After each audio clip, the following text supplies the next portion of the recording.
damai sejahtera Allah yang melampaui segala akal, itulah yang memelihara hati dan pikiranmu di dalam Kristus Yesus Tuhan kita. Amin. Shalom Ibu Bapak, saudara-saudariku yang dikasihi Tuhan Yesus Kristus. Saya mau menyapa kita semuanya pada hari Minggu yang berbahagia ini. Apa kabarnya? Tentu saya berharap kabar kita sehat, semangat, dan setia memuji Tuhan. Nah, saat ini saya akan menyampaikan firman Tuhan untuk kita semuanya. Marilah kita siapkan hati dan pikiran kita untuk mendengarkan firman Tuhan. Khotbah Minggu kelima setelah Trinitatis tanggal 12 Juli 2020 dari Evangelium Lukas pasal ke-6 ayat ke-39 sampai 42. Demikian bunyinya. Yesus mengatakan pula suatu perumpamaan kepada mereka. Dapatkah orang buta menuntun orang buta? Bukankah keduanya akan jatuh ke dalam lubang? Seorang murid tidak lebih daripada gurunya. Tetapi barang siapa yang telah tamat pelajarannya akan sama dengan gurunya. Mengapakah engkau melihat selumbar di dalam mata saudaramu, sedangkan balok di dalam matamu sendiri tidak engkau ketahui? Bagaimanakah engkau dapat berkata kepada saudaramu, "Saudara, biarlah aku mengeluarkan selumbar yang ada di dalam matamu," padahal balok yang di dalam matamu tidak engkau lihat? Hai orang munafik, keluarkanlah dahulu balok dari matamu, maka engkau akan melihat dengan jelas untuk mengeluarkan selumbar itu dari mata saudaramu. Demikian bunyinya. Ibu bapak, saudara-saudariku yang dikasihi Tuhan Yesus Kristus, selamat hari Minggu buat kita semuanya. Setiap orang bercita-cita memiliki pendidikan setinggi-tingginya. Kenapa? Karena pendidikan itu sangat penting untuk kehidupan dirinya sendiri, kehidupan keluarga, kehidupan gereja, dan masyarakat. Ada beberapa istilah yang kita dengar sehubungan dengan pendidikan itu. Pertama, tuntutlah ilmu sampai ke negeri Cina. Pernah kita dengar. Itu terbukti dalam dunia perdagangan. Penduduk Cina dikenal sebagai masyarakat yang sangat pandai. Tak bisa dipungkiri bahwa di beberapa negeri di dunia ini penduduk Cina mendominasi perekonomian, sehingga jauh sebelum ilmu pengetahuan berkembang, bangsa Cina sudah mencapai peradaban yang amat tertinggi. Bahkan saudaraku, di era modern ini Cina diprediksi sebagai salah satu kekuatan dunia dalam ekonomi. Kedua, ada kata kejarlah ilmu sampai ke ujung dunia. Pernah kita dengar? Maksudnya adalah mengejar dan tidak berhenti mencari ilmu, walau sampai ke ujung dunia atau sampai ke negeri orang, ke negeri seberang. Yang ketiga, kita pernah dengar ilmu itu ibarat emas dan berlian dan harta karun yang tidak pernah lekang oleh waktu dan tidak makan rayap serta ngengat. Yang keempat, dalam kitab Amsal 4 ayat 13 dikatakan, berpeganglah pada didikan, janganlah melepaskannya, peliharalah dia, karena dialah hidupmu. Saudaraku, dari keempat pandangan terhadap pendidikan Itu berarti betapa berharga dan bernilainya seseorang itu bila dia memperoleh pendidikan karena memiliki tujuan atau goal dalam kehidupannya. Demikian dengan kita juga, pasti kita mempunyai tujuan mengapa kita mencapai pendidikan setinggi-tingginya.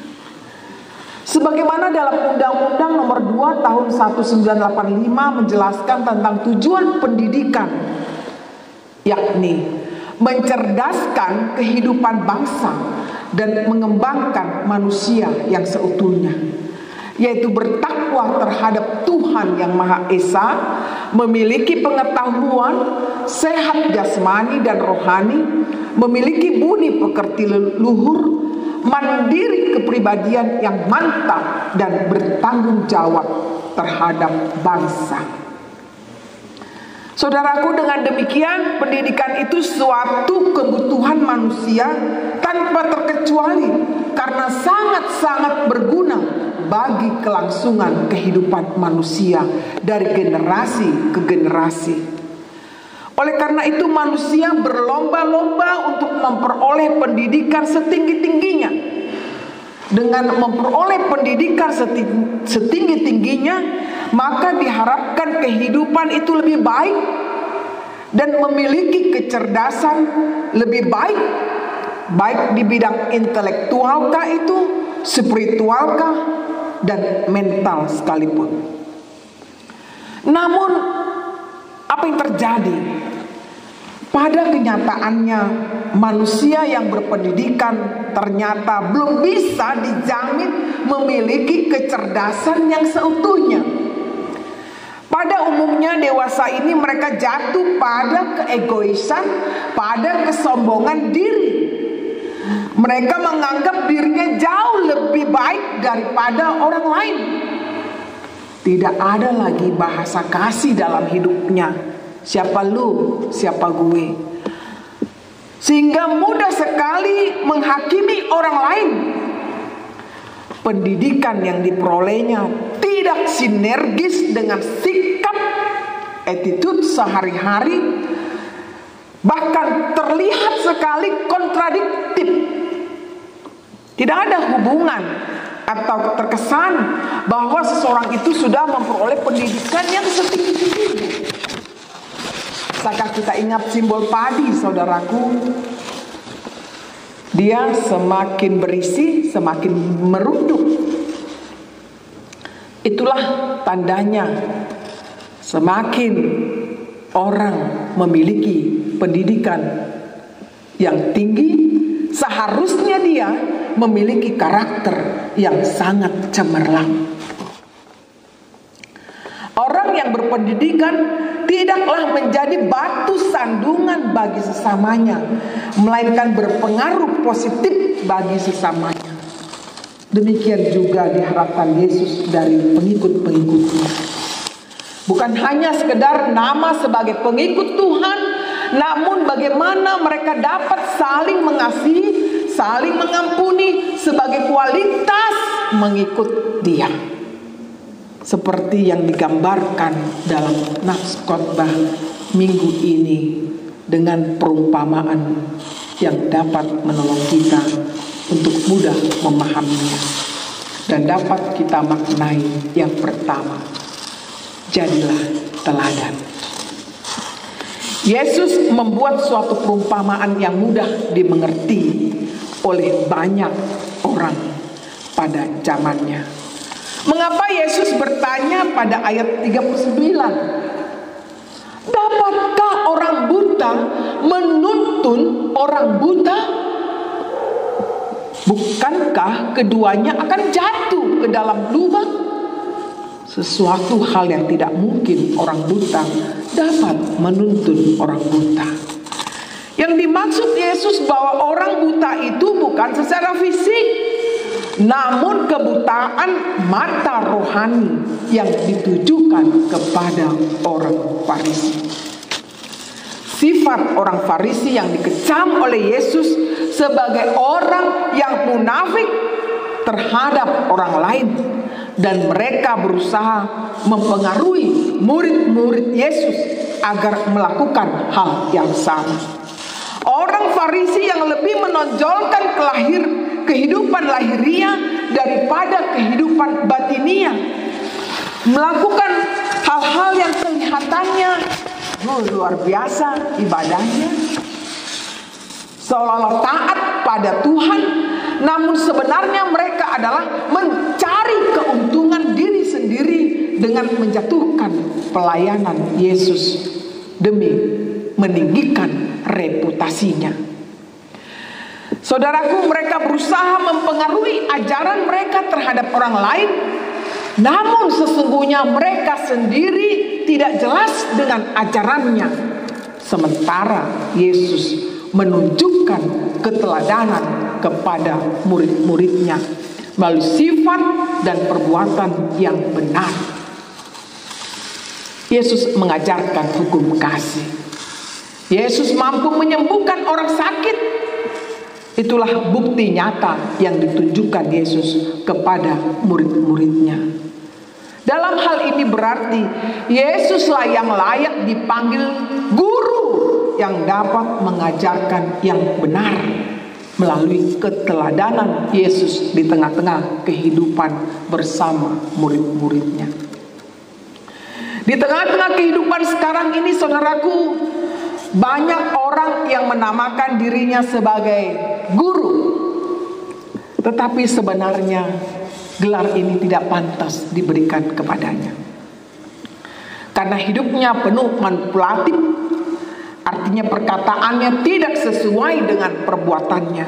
Perkataannya begitu indah sekali didengar, namun tindakannya adalah menyakiti sesama manusia, merendahkan sesama manusia, meremehkan sesama manusia.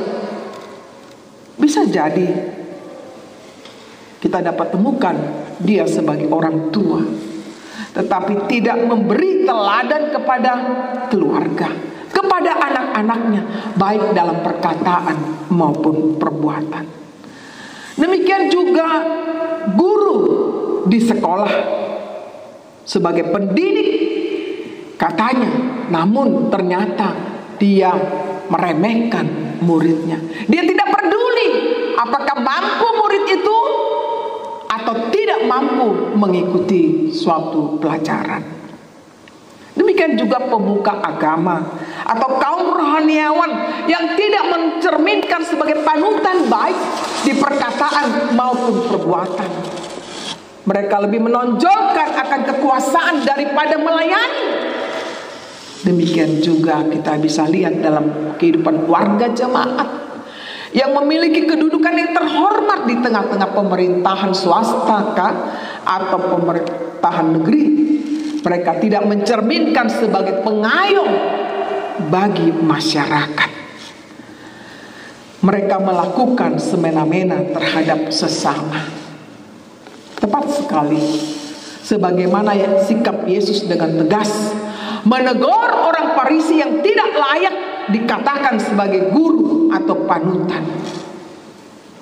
Demikian juga terhadap orang Kristen yang hidup pada zaman sekarang, yang diberi kuasa untuk memimpin, yang diberi kuasa untuk melayani, diperingatkan Tuhan agar benar-benar hidup melayani sebagai manifestasi orang yang rendah hati.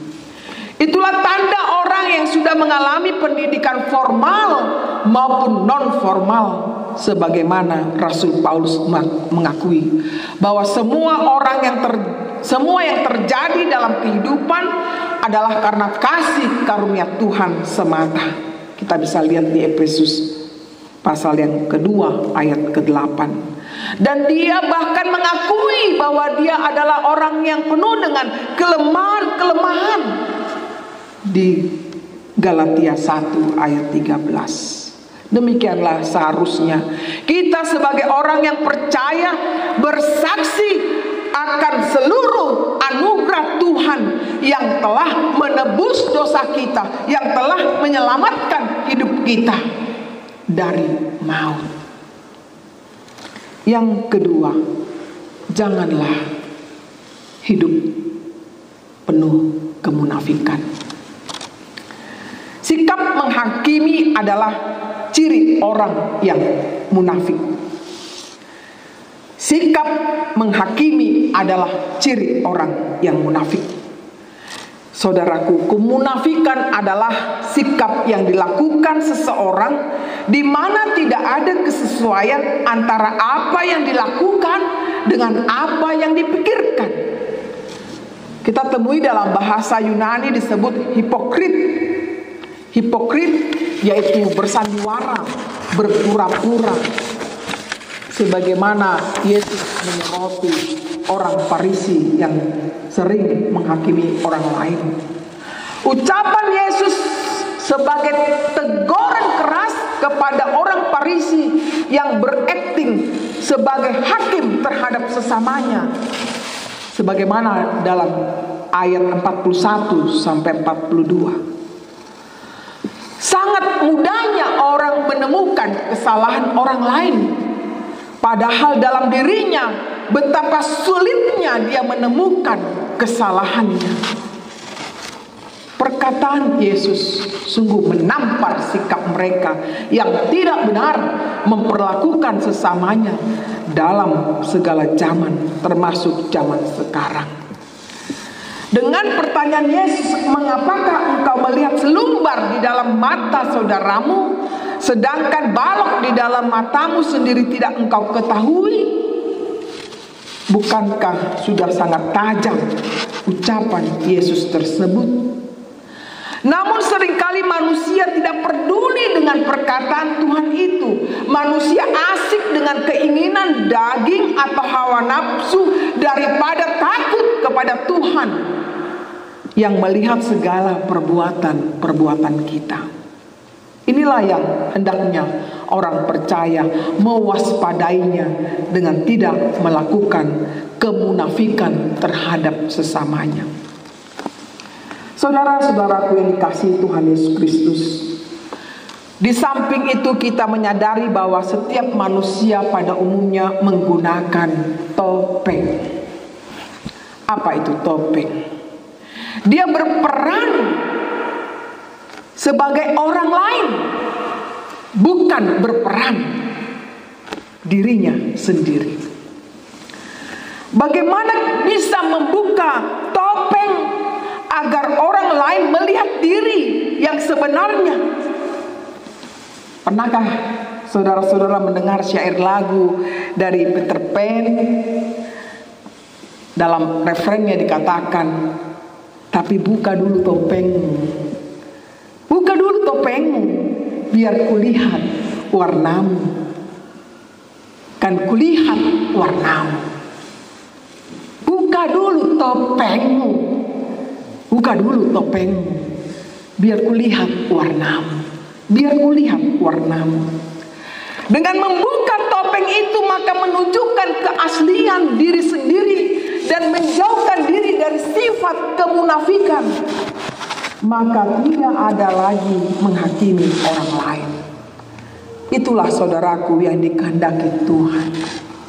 Penghakiman itu bukan tugas kita, bukan tugas saudara, bukan tugas saya, karena manusia tidak sanggup untuk menghakimi. Karena kita sama-sama orang-orang yang berdosa. Jadi hanya Tuhan Allah saja yang mempunyai hak untuk menghakimi manusia. Kita bisa lihat di dalam Roma 2 ayat 5 sampai 6 dikatakan, murka dan hukum Allah yang adil akan dinyatakan.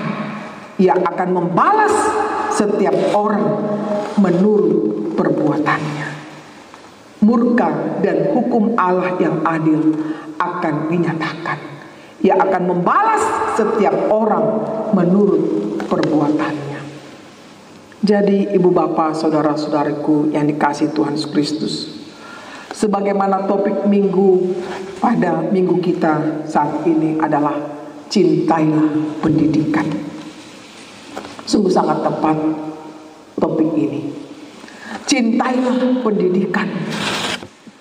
bahwa dengan mencintai pendidikan, maka karakter kita pun diubah sesuai dengan karakter Kristus yang menjadi teladan bagi kita semuanya, yakni sifat kerendahan hati. Sifat kerendahan hati adalah salah satu manifestasi dari orang yang memiliki spiritualitas yang tinggi. Jumlah penduduk dunia sekitar 7 miliar. Sementara kita satu di antara 7 miliar tersebut. Bilalah kita memiliki segudang intelektual, tetapi masih ada lagi orang yang melebihi intelektual kita. Bilalah kita disebut orang yang baik terhadap orang lain, tetapi ada lagi orang yang lebih baik dari kita. Bilalah kita disebut orang yang kaya, harta berlimpah, tapi ada lagi orang lain yang lebih kaya dari kita, saudaraku. Oleh karena itu, tidak ada gunanya kita menunjukkan diri lebih tinggi daripada orang lain, lebih baik daripada orang lain, lebih hebat daripada orang lain, karena semua adalah kasih karunia Tuhan. Sehingga tidak ada lagi kehidupan yang munafik, karena kita hidup di dalam pengampunan yang datangnya dari Tuhan. Terakhir, pendidikan itu seumur hidup, tidak mengenal tamat. Oleh karena itu, sepanjang hidup kita, marilah kita mau belajar, mau merendahkan hati kita, meneladani Kristus sebagai Sang Guru yang sejati. Kiranya saudara-saudaraku, kita disegarkan dalam khotbah pada minggu ini. Marilah kita bersama-sama untuk mencintai pendidikan. Barang siapa mencintai pendidikan, berarti dia mengasihi Tuhan dan mengasihi sesamanya.